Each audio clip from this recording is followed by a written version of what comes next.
हे काय आज सकाळी सकाळी शतपावली? ऑफिसमध्ये नाही जायचं? जायचंय हो, पण जीवावर आलाय. का?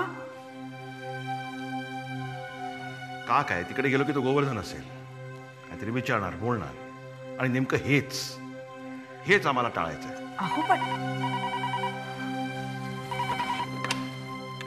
हॅलो.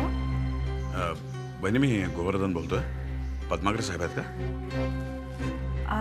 हो, एक मिनिट. हा, अहो गोवर्धनचा फोन आहे. अहो बोला ना. आम्ही नाही होत म्हणून सांगा. आता असं कसं सांगू? प्लीज, आम्ही सांगितलं ते सांगा ना. हॅलो गोवर्धन, अहो हे आताच निघाले घरातून. नाही ठीक आहे. काय ॲक्च्युअली मला एका टेंडरविषयी बोलायचं होतं. एनिवे मी ऑफिसला जातोय, तिथे भेटेन मी त्याला. अच्छा. अहो ते विचारत होते तुम्ही ऑफिसमध्ये कधी येणार म्हणून. काहीतरी महत्वाचं टेंडर भरायचंय. हेच नको आहे मला. त्या गोवर्धनचा सहवासच नको. अहो असं करून कसं चालेल? आत्ता कुठे आपला बिझनेस सुरू झाला आणि तुम्ही ऑफिसमध्ये नाही गेलात, कामावर परिणाम झाला म्हणजे? काहीही होत नाहीये. 2-4 दिवस आम्ही नाही गेलो, काहीही फरक पडत नाही.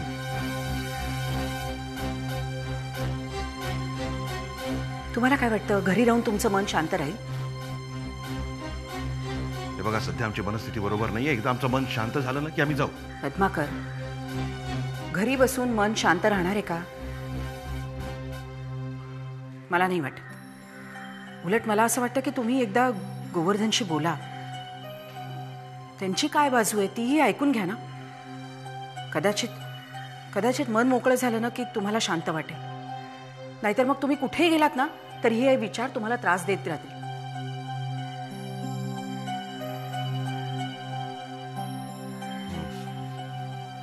खरं आहे तुमचं. ऑफिसमध्ये आम्ही जात नाही कारण तिकडे गोवर्धन असतील म्हणून. पण इथे या घरात ती मुक्ता सतत डोळ्यासमोर असते. मन शांत व्हायच्याऐवजी भडकाच उडायचा. खरं आहे तुमचं. कुठेही असलो तरी आम्हाला आमचे भोग भोगावे लागणारच आहेत.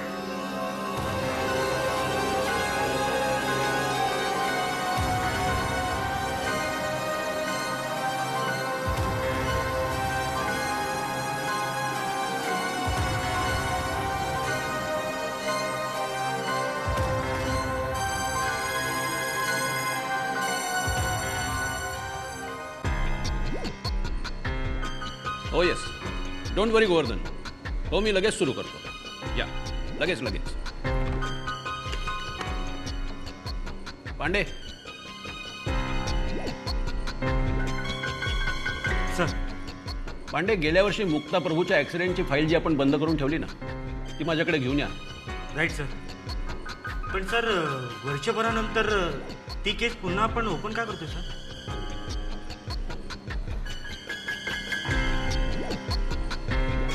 पांडे, गोवर्धनचा फोन होता.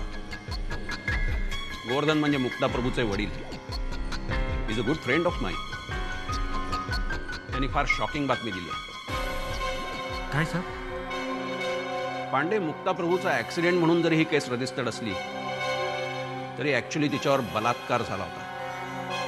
शी वॉज रेप्ड. हो गॉड. येस. आणि केसचा पाठपुरावा करताना तिला त्रास होऊ नये म्हणून गोवर्धनच्या सांगण्यावरूनच मी हा तपास थांबवला. बरं मग? पण गोवर्धननी आत्ता फोनवर सांगितलं की तिच्या सासरच्यांना ही बातमी कळली आहे. आणि एवी तेवी हे गुपित उघड झालेलंच आहे. तर खरा गुन्हेगार कोण आहे हे तरी सगळ्यांना कळावं ना. म्हणून आपण ही केस ओपन करतो. त्यांचं म्हणणं बरोबर आहे सर. मग तुम्ही काय ठरवलंय?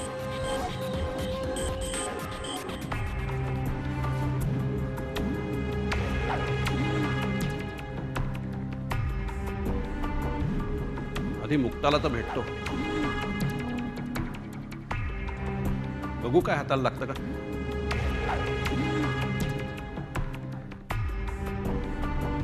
पण तपास चालू करायचा एवढं नक्की.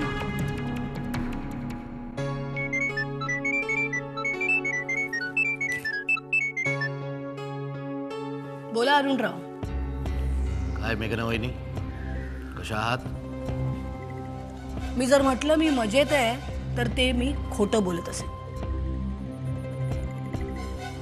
खरं सांगू का अरुणराव, अहो प्रचंड कन्फ्यूज आहे हो मी. मला ना माझ्या घरच्यांचं काही कळतच नाहीये, कसं वागावं, काय करावं, काही सुचत नाहीये. का असं काय झालंय? काय सांगू आता. अहो दिवाकरांना वाटतं मी जे काही करते ते पैशाच्या मोहापायी, त्या पैशासाठी मी त्यांना त्यांच्या माणसांपासून तोडलं म्हणे. तर दुसरीकडे आमच्या राकेशला आणि ज्योतीला वाटतं मी सगळ्यांसमोर जे मुक्ताचं पूर्व आयुष्य उघडून दाखवलं ती माझी सगळ्यात मोठी चूक आहे. तर काय करायचं, कसं वागायचं मला कळतच नाही हो. ह्या माझ्याच माणसांना हे कळू नये की मी सगळं त्यांच्यासाठीच करते, त्यांच्या भल्यासाठी करते. चालायचंच मेघना वहिनी, होतं असं. अहो कधी कधी नाका तोंडात पाणी गेल्यासारखी अवस्था होते, असा क्षण येतो. पण आपण घाबरायचं नाही, आपलं लक्ष विचलित होऊ द्यायचं नाही. काय आणि तुम्हाला काय सांगू, आमच्या घरात सुद्धा असंच चाललेलं आहे. ज्योती आणि प्रीती तर सोडाच, निकिताला सुद्धा असं वाटतंय की मी म्हणजे कोणीतरी खलनायकच आहे की काय. जाऊ दे, आपलं काम आपण चालू ठेवायचं, हो की नाही? बरं मला सांगा, ते मुक्ताचं रहस्य उघड झाल्यानंतर पद्माकरच्या घरात बॉम्बस्फोट झाला की नाही? काही नाही, काहीच घडलं नाही असं दाखवत आहेत ते. अगदी आनंदाने गोडी गुलाबीने राहतात. तुम्हाला सांगू का अरुणराव, अहो बदनामी होईल ना या भीतीपोटी मुक्तानी जे काही केलंय त्याच्यावर सरळ सरळ पांघरून घालतायत ती लोक. अच्छा, नाही ठीक आहे, इतरांचं ठीक आहे, पण सागरचं काय? मुक्ताचा भूतकाळ सागरला खुपत नाही. तेच तर कळत नाहीये, सागर इतका शांत कसा?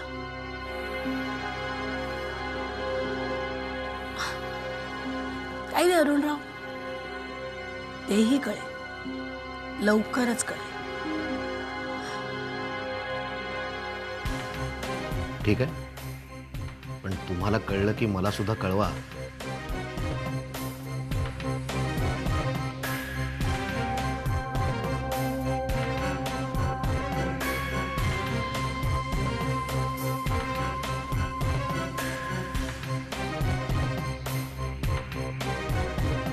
काहीतरी गडबड नक्की आहे. सागर का रिॲक्ट करत नाही?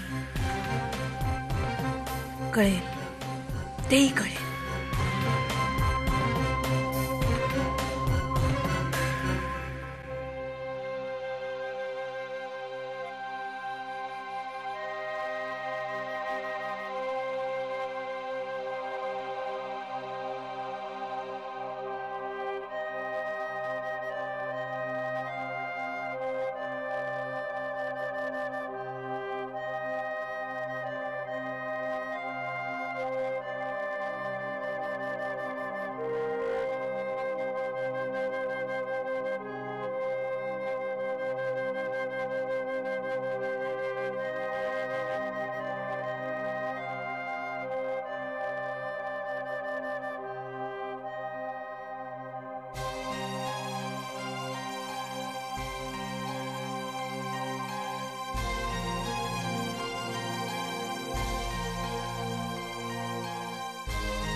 I'm sorry.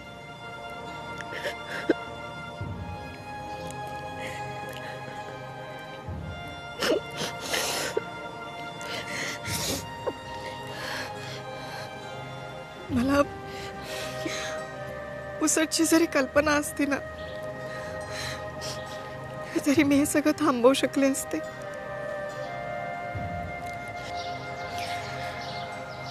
ही वाढदिवसाची सगळी कल्पना माझीच होती ग.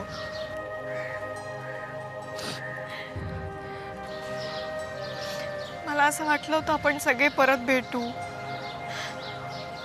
पप्पांनाही बरं वाटेल, तुम्हाला सगळ्यांना आपल्या घरी येता येईल. पण जाऊ दे ना ज्योती, ह्या सगळ्यात तुझा तरी काय दोष आहे?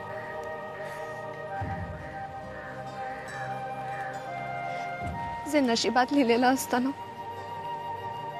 ते शेवटी घडतंच. खरंच आपण दोघींनी भांडण कशासाठी केलं? मम्मांच्या इथे जाऊन त्यांची कट कारस्थानं जाणून घ्यावीत म्हणून. पण हे सगळं काहीतरी, आणि तेवढ्यासाठी आपण खूप दिवस एकमेकींपासून दूरही राहिलो. हो ना, एवढं सगळं नाटक तर केलं, पण त्याचा हा असा शेवट झाला. काही नाही ग, आता ना सगळं संपल्याच जमाय. असं का म्हणतेस? असं काहीही संपत नाही. अगं, नव्याने सुरुवात करू शकतेस ना. प्रत्येक वेळेस मी स्वतःला हेच बजावते,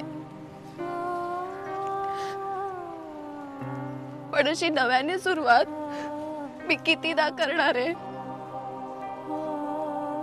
तसं करायला अंगात बळ तरी हवं ना.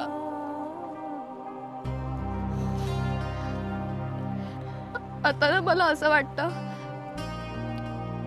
लग्नाआधीच जर मी सागरला सगळं सांगितलं असतं ना, आणि त्याने जर ऐकून घेतलं असतं, तर कदाचित आम्ही तेव्हाच दूर झालो असतो. पण त्याने आजची लाजिरवाणी अवस्था तरी माझ्या वाट्याला नसती आली. ज्योती,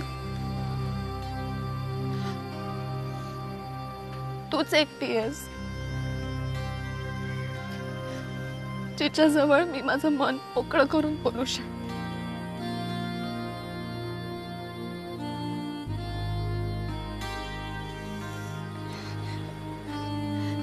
तेव्हा ना ओठावर आलेले शब्द मी ऐन वेळेस मागे घेतले होते, फक्त माझ्या सुखासाठी, माझ्या स्वार्थासाठी.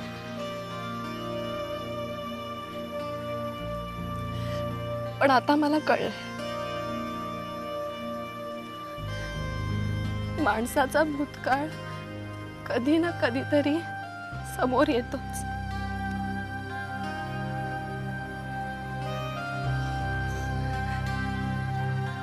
ज्योती, आजही मला सागर हवा. I don't want to lose. अगं, सागर तुझाच आहे आणि तो तुझाच राहणार आहे. तू जे हे सगळं मला सांगितलंयस ना, हे सगळं त्याला सांगून टाक. त्याशिवाय तुमच्यातलं हे अंतर दूर नाही होणार. दोघांची खूप घुसमट होत असेल ना.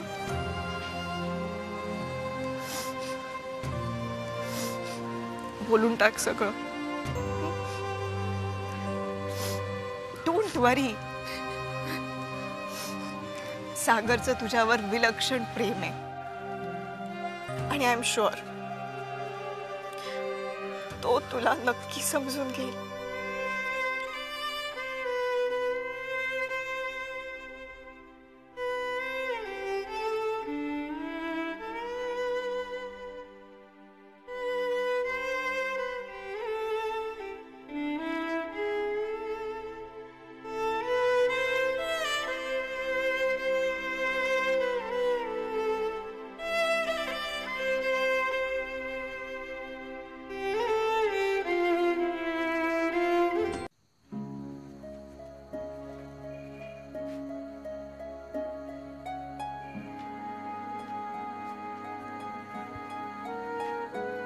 काय हो, कसला विचार करताय?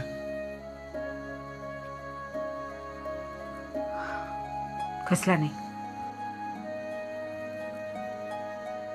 खूप काळजी वाटते हो.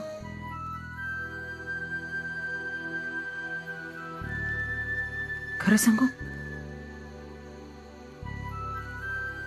मुक्ता अशा उघडलेली नाजूक अवस्थेतली आता या प्रसंगाला कशी सामोरी जाणार? बिचारीच्या मनाची काय अवस्था होणार?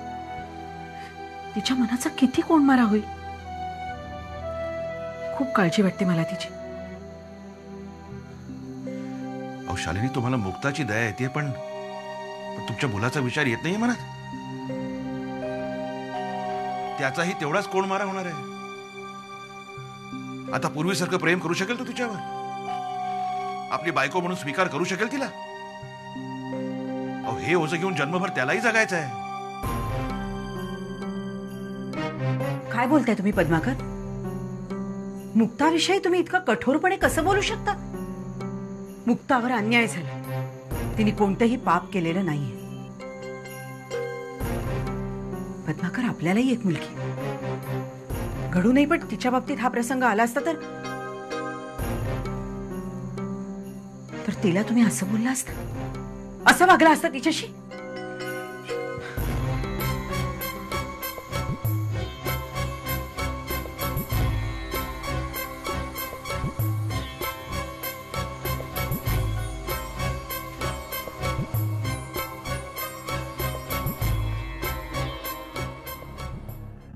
पद्माकर रावांचा गैरसमज झालाय. अर्थात तसं होणं साहजिकच आहे म्हणा. मुक्ताला भेटायला जावं म्हटलं तर तेही करता येत नाही. सगळंच विचित्र होऊन बसलंय. मुक्ताचा दोष नसताना तिला हे सगळं भोगावं लागतंय.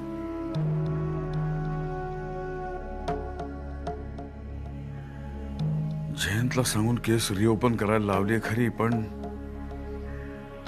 नाही, मुक्ताला न्याय मिळणं खरंच आवश्यक आहे.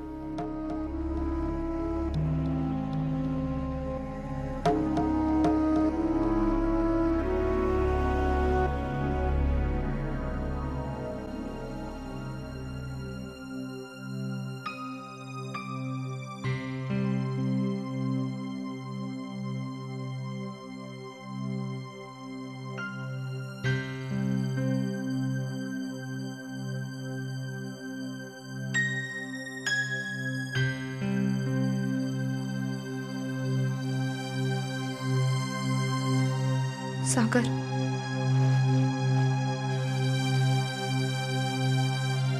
मला तुझ्याशी काही बोलायचं.